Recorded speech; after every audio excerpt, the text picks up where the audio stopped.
A ship sinks in the darkness. 10 tons of copper. A ton of tin. Gold jewelry engraved with the name of a queen. Glass the color of the sky. Ivory from elephants and hippos. Pomegranates. Almonds. Spices from 3 different continents. All of it falling through black water, landing on a rocky slope 50 meters below the surface of the Mediterranean Sea. Nobody will find it for 3,000 years. That ship was carrying the entire world on its back, and the world it belonged to was about to be wiped off the face of the earth. This is the story of the greatest collapse in human history. Not Rome, not the Dark Ages, something older, something worse. A catastrophe so complete that humanity literally forgot it ever happened. 8 civilizations, millions of people, centuries of progress, gone in less than 50 years. And the strangest part? They never saw it coming. Because everything, right up until the end, looked absolutely perfect. Rewind to around 1400 BC, 3,400 years ago. The Eastern Mediterranean is the center of everything. Picture a world stretching from the shores of Greece all the way to the deserts of Mesopotamia. Egypt in the south, with its pyramids already 1,000 years old. The Hittite Empire in what's now Turkey, commanding the most feared war chariots on the planet. Mycenaean Greece, where warrior kings rule from stone palaces, so massive that later Greeks will believe only giants could have built them. The island of Crete, still glowing with the memory of the Minoans. Babylon, ancient even then. Assyria, growing stronger every decade. The kingdom of Mitanni in northern Syria. And dotted along the coast of modern Lebanon and Israel, a string of wealthy Canaanite port cities. Ugarit, Byblos, Tyre, Sidon, where ships loaded with treasure came and went every single day. 8 major civilizations, all alive at the same time, all talking to each other, all trading with each other, all depending on each other in ways that would be shockingly familiar to anyone living today. And here's how we know. In 1887, in a dusty stretch of Middle Egypt, a local woman was digging through ancient ruins, looking for something to use as fertilizer for her fields. Her shovel hit something hard. She pulled out a clay tablet, about the size of her hand, covered in tiny wedge-shaped marks. She didn't know what it was. She sold it, along with several others she found, to a dealer in antiquities for almost nothing. Those tablets turned out to be one of the most important discoveries in the history of archaeology. There were 382 of them, and they were the personal mail of the pharaohs. Scholars now call them the Amarna letters. They date to the mid-1300s BC, during the reigns of pharaohs Amenhotep III and his son Akhenaten. And they aren't written in Egyptian. They're rewritten in Akkadian cuneiform, a Mesopotamian writing system, because that was the language of international diplomacy. The same way English is used in the United Nations today, Akkadian was the shared tongue of Bronze Age kings. Egypt even hired special scribes, whose only job was to read and write in a language that wasn't their own. That's how important communication between these kingdoms had become. The letters pull back the curtain on a world that feels surprisingly modern. Kings address each other as my brother. They negotiate marriages across borders. The Babylonian king sends his daughter to marry the pharaoh and then writes angry follow-up letters demanding to know if she is being treated well. In one letter, King Tushratta of Mitanni furiously accuses Pharaoh Akhenaten of sending him gold-plated statues instead of solid gold ones. He says Akhenaten's own father had promised him the real thing. The insult burns across 3,000 years. You can still feel it. And then there's Ribhada, the ruler of the coastal city of Byblos. This man wrote to the pharaoh 58 times. 58 separate letters, each one more desperate than the last, begging for military help against enemies closing in on his city. 58 times he asked. And as far as we can tell, Egypt never sent a single soldier. That silence would come back to haunt the entire world. But let's not get ahead of ourselves. because in the 1300s BC, everything still looked golden. And nothing proves it better than what a sponge diver found off the coast of Turkey. In the summer of 1982, a Turkish man named Mehmet Kakir was diving for sponges near a rocky cape called Uluburun in southwestern Turkey. On the seabed, he spotted something odd. He later described them to archaeologists as metal biscuits with ears. The archaeologists knew exactly what he'd found. Those were oxhide ingots, flat rectangular blocks of copper with handles at each corner, shaped like a stretched animal hide. They were a signature of Bronze Age trade, and they meant there was a shipwreck down there, a very, very old one. What followed was one of the most ambitious underwater excavations ever attempted. From 1984 to 1994, teams of divers spent 11 consecutive summers working the site. They made 22,413 individual dives to reach wreckage scattered across a steep slope between 44 and 52 meters deep. And what they pulled from the water changed everything historians thought they knew about the ancient world. The ship had gone down around 1300 BC. It was roughly 15 meters long, about the length of a city bus. And it was carrying a cargo so diverse, so international, that one archaeologist called it a floating United Nations. There were 354 copper ingots, weighing a total of 10 tons, traced through chemical analysis to the mines of Cyprus. There was over a ton of tin, packed in oxide-shaped ingots of its own. Scientists recently analyzed those tin ingots and discovered something remarkable. About a third of the tin came from mines in what is now Uzbekistan, over 3,000 kilometers to the east. Someone had transported that metal across the entire width of Asia to reach a port on the Mediterranean coast. Have you ever heard of the Bronze Age? It's that time in history class, full of epic battles, mighty empires, and legendary heroes. But what if I told you that this entire world, this glorious civilization, didn't just fade away? It collapsed, violently, completely, and so fast it left the ancient world in darkness for centuries. This is the story of the single worst catastrophe in human history, and it all starts with a shipwreck. In 1982, off the coast of Turkey, a diver discovered something incredible. A ship sunk over 3,000 years ago, its cargo almost perfectly preserved. This wasn't just any ship. This was a time capsule from the height of the Bronze Age. On board, 10 tons of copper and 1 ton of tin. Do the math. That's enough to make 11 tons of bronze, enough for thousands of swords, shields, and tools. The very metal that defined an entire era. But that was just the start. Divers brought up 175 glass ingots, cobalt blue, turquoise, lavender, the oldest ever found. There were logs of African blackwood from as far south as Sudan, elephant tusks, hippo teeth, tortoise shells, and ostrich eggshells. Nearly 150 large jars, most filled with the precious resin used for perfumes. There was pottery from Cyprus, scarabs from Egypt, and even spices like coriander and cumin, all on one ship. It was a floating marketplace, a snapshot of a deeply interconnected world. A world of at least 9 different cultures, trading everything from European amber to Central Asian tin. A world that was rich, sophisticated, and as it turned out, extraordinarily fragile. But no one knew that yet. No one could have imagined how close they were to the end. This is where the story turns dark. Around 1250 BC, the system that had worked for centuries started to break down. Not in one place, everywhere, all at once.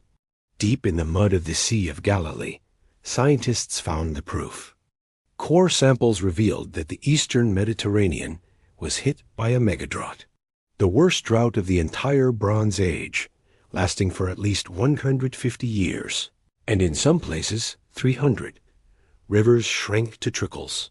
Fields that had fed millions turned to dust. Egypt, with its mighty Nile, and Babylon, with the Tigris and Euphrates, could survive. For a while. But the other great powers, the Mycenaeans in Greece, the Hittites in modern-day Turkey, the cities along the coast, they had no great rivers. When the rains failed, the crops failed, and when the food ran out, people began to starve. Panic set in. As if that wasn't enough, the earth itself started to tear itself apart. Geologists call it an earthquake storm, a series of massive quakes that rolled across the region for 50 years. The great fortress of Mycenaean shook. The palace at Knossos crumbled. The prosperous trading city of Ugarit was rocked to its foundations. Some cities tried to rebuild. Others simply couldn't. And in the ruins, a new kind of destruction began, a kind that comes from within. When crops fail, but the king still demands his taxes. When elites feast while farmers bury their children, loyalty dies. We see evidence of revolts and uprisings. Workers refusing orders. Whole villages abandoned. The social fabric that held these kingdoms together was dissolving in the heat and the hunger. And the trade routes, those vital lifelines, began to snap. When one kingdom fell, the shockwave hit everyone. Tin stopped flowing from the east. Copper from Cyprus slowed to a trickle. The palace storerooms, once overflowing, were now empty. No bronze meant no new weapons. No weapons meant no army. No army meant no defense. The downward spiral was accelerating, and nobody could stop it. Then, something appeared on the horizon. A new threat, something no one could explain. They came by sea and by land. Not just armies, but entire populations on the move. Men, women, and children, with their ships and their ox carts, carrying everything they owned. The Egyptians called them the Peliset, the Jeker, the Shardana. Today, we know them by a single, ominous name, the Sea Peoples. Who were they? We still don't know for sure. They were likely refugees, people fleeing the same drought, famine, and collapse that was tearing their own lands apart. They weren't just raiders looking for treasure. They were desperate families looking for a new home. And they left a trail of fire and ash in their wake. The Hittite Empire, a superpower that once fought Egypt to a standstill, fell. Its capital city, Hattusa, was burned so completely it was never rebuilt. An empire that had stood for centuries vanished from history. Ugarit, the jewel of the Syrian coast, received one final desperate warning. A letter from a neighboring king, telling of enemy ships on the horizon. The king of Ugarit wrote back in terror. His own army and fleet were away. He was alone. That letter was found by archaeologists, still sitting in a kiln where it was being baked for preservation. The city was overrun before it could ever be sent. Ugarit never rose again. One by one, they all fell. Mycenae, Tyrans, the legendary city of Troy. The great kingdoms of the Bronze Age, which had stood for hundreds of years, collapsed in a single generation. Entire writing systems were lost. Art, architecture, literacy gone. The lights of civilization went out across the Mediterranean, one after another, like candles in a hurricane. And in the end, only one great power was left standing. One kingdom that had not yet fallen, Egypt. The Sea Peoples were now moving south, a great wave of humanity rolling toward the last empire on earth. And one man, Pharaoh Ramses III, stood between them and the end of the world as he knew it. What happened next would be the most desperate battle of the ancient world. But the real story of who won and what it cost is far more complex than anything carved on a temple wall. And that story continues in part 2. Thanks for watching. If you want to know what happened in the final showdown between Ramesses and the Sea Peoples, make sure you're subscribed and have notifications turned on so you don't miss it. See you in the next one. Imagine a world on fire. Great empires that had stood for centuries. Mighty cities that were centers of trade and culture, all turning to ash.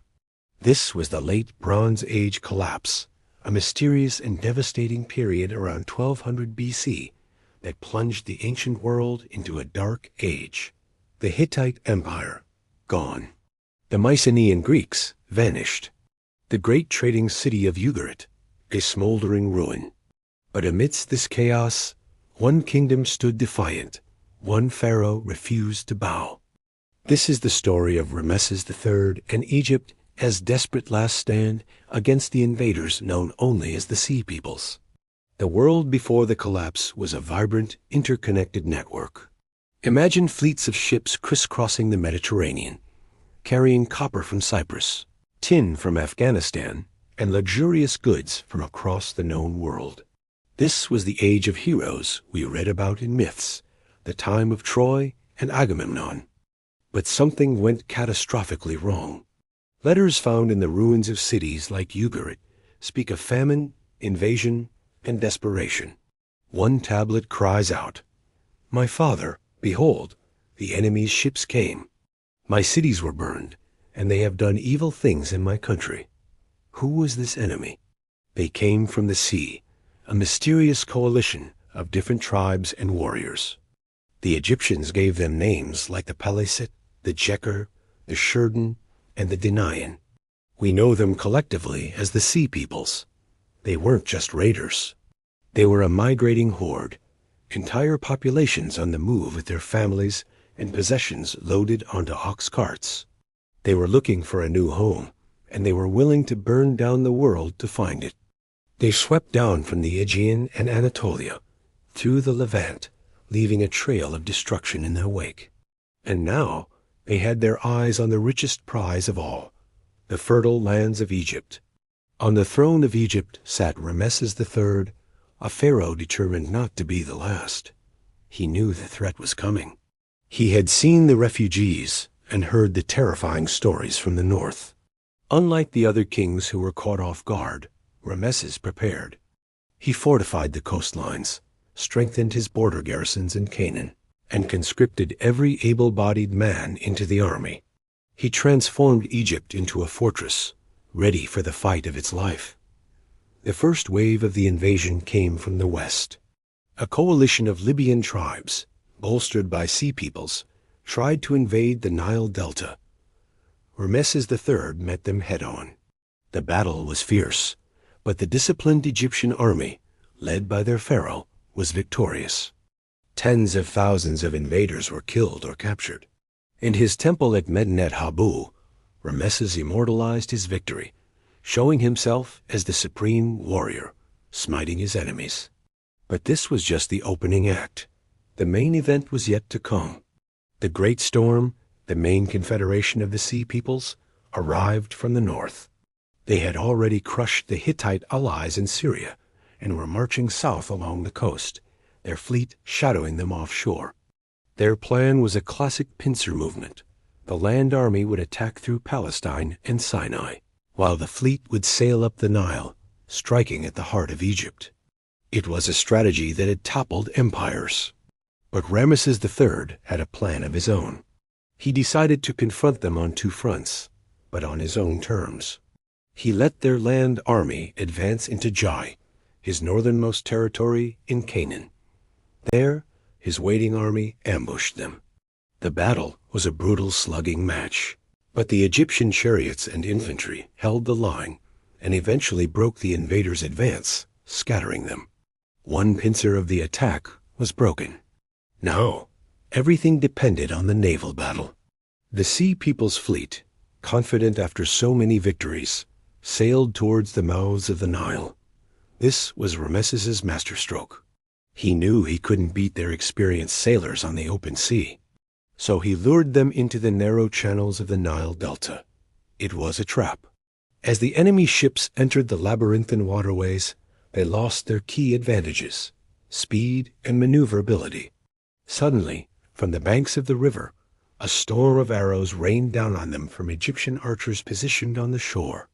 Then the Egyptian fleet, which had been hiding in the reeds, struck. These weren't seafaring vessels. They were more like floating fighting platforms. Egyptian marines, armed with swords, spears, and grappling hooks, swarmed the enemy ships. The reliefs at Medinet Habu show the chaos of this battle. Egyptian ships ramming the Sea People's vessels, soldiers pulling their enemies into the water, and the Nile itself turning red. The sea peoples, so fearsome on land, were outmatched in this close-quarters brawl. Their fleet was annihilated. Ramses III had achieved the impossible. He had stopped the unstoppable.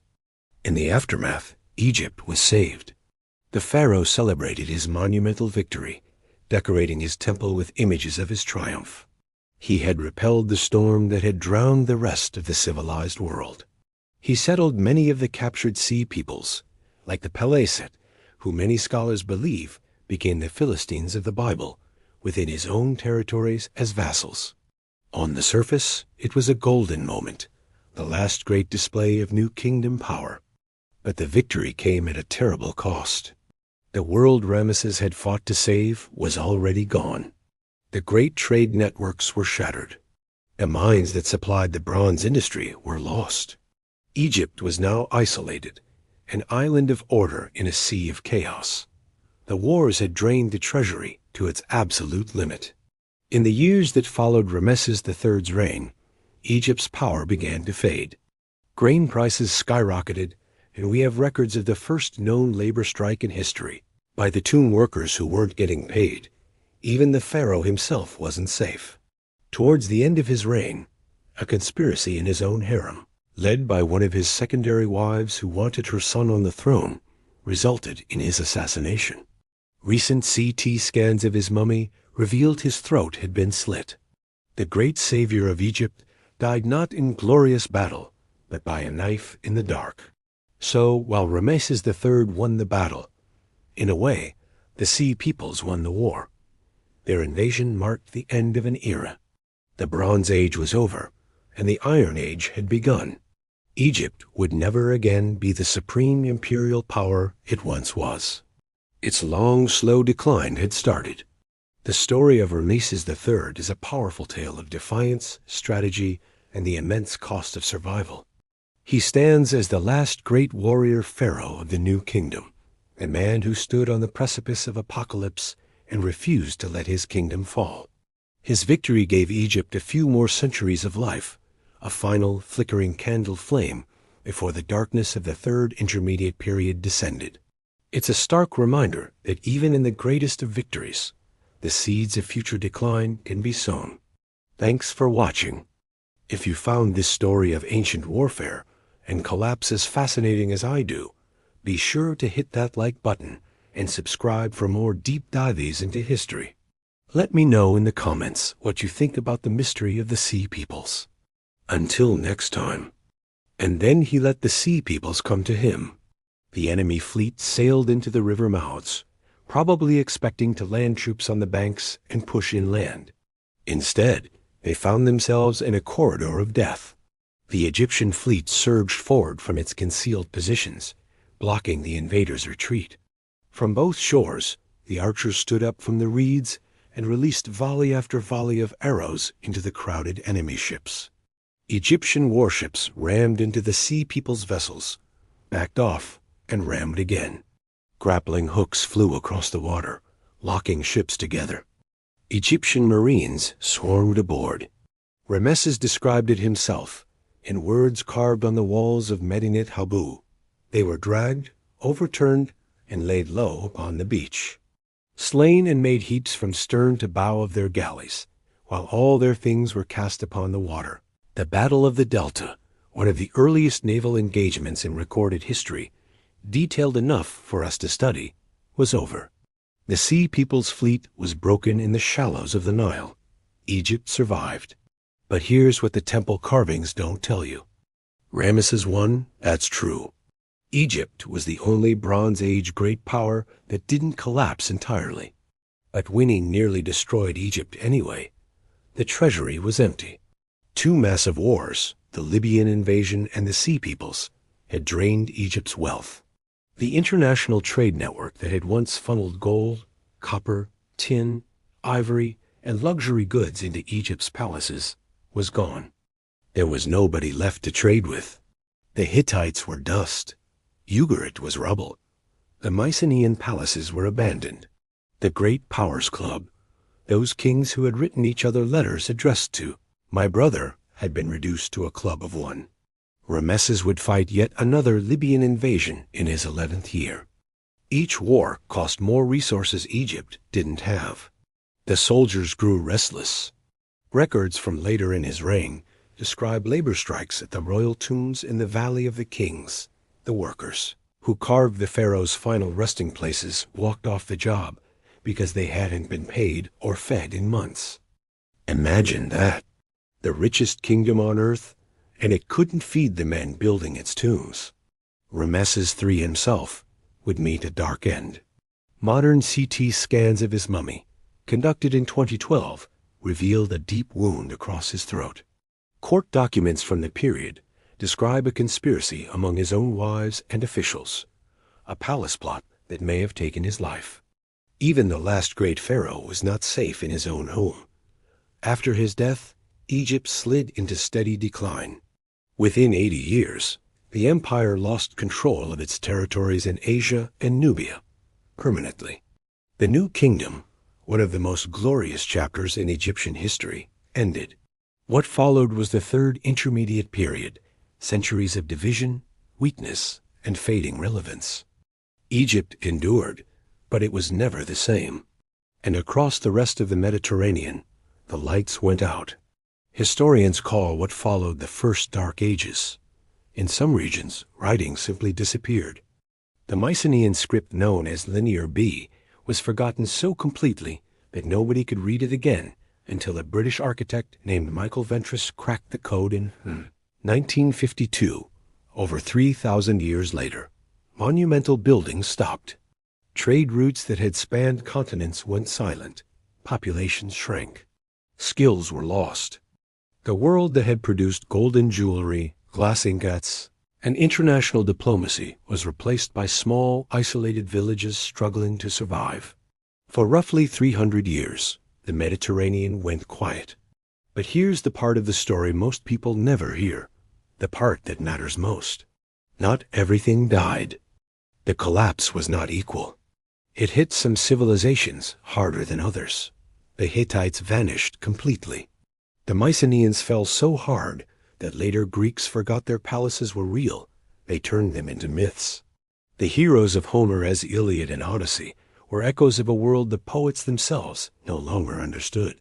But some people made it through. The Assyrians and Babylonians survived with their social structures intact, even though they suffered drought, famine, and population decline for generations. They were weakened but not broken, and eventually, centuries later, they rebuilt. Then there were the people who didn't just survive the catastrophe, they used it.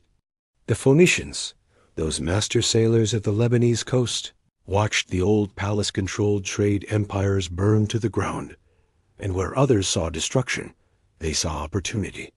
The rigid, top-down trade networks of the Bronze Age were gone.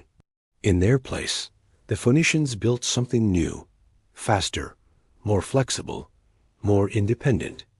They became the greatest merchants of the ancient world, establishing trading posts and colonies from North Africa to Spain. Carthage, the city that would one day challenge Rome itself, was a Phoenician colony. And the Phoenicians gave humanity a gift that outlasted every empire, the alphabet.